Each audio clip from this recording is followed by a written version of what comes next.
question is, do I need to include jumping to have a complete workout?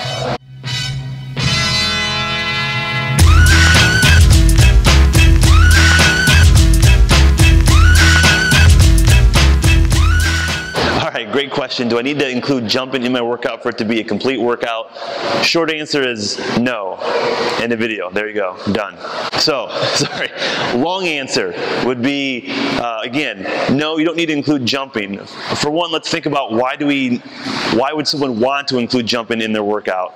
Now, usually most trainers just want to use it because it makes you tired, and so it's kind of a lazy way for them to work you out, and so you feel like you did something. So we're going to include a lot of jumping in order to make you feel like you're working out, but it's not really the most effective or safe way to work out. So if you think about what would be a good reason to include jumping, a good reason would be to develop power.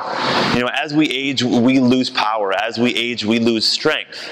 And studies show that you lose power 1.5 to 1.7 times faster than you lose strength as you age. And power is important for whenever things kind of go awry. Say you slip, you have to catch yourself, or something happens. It's power that's going to kind of stop that sudden movement. And so that's why it's really important. Another reason to develop power is power involves a lot of muscle groups, a lot of motor units. And so the more muscle groups and motor units you can involve, the more calories you can burn, and the better workout you can get.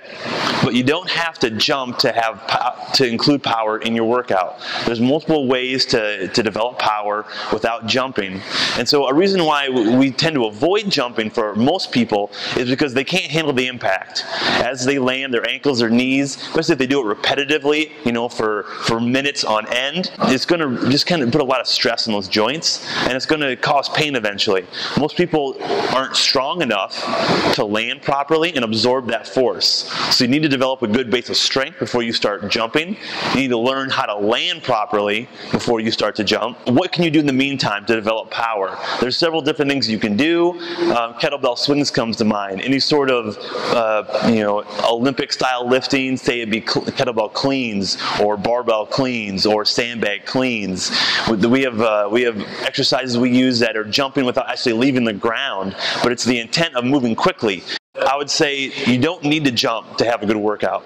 If you want to develop power, look into other means to develop that power without actually creating impact, without landing. You can start to work on that, eventually build up to it, but you don't need it right now, and most people out there aren't going to tolerate it really well. So hopefully that answers the question. Develop power, but develop it the smart way, develop it the right way. Don't jump if you don't have to, if you're not ready for it. So there you go. Any questions on how to develop power, shoot us an email, fitnesslyingdown@gmail.com, and we'll see you later. Get up, pack it in, let me begin.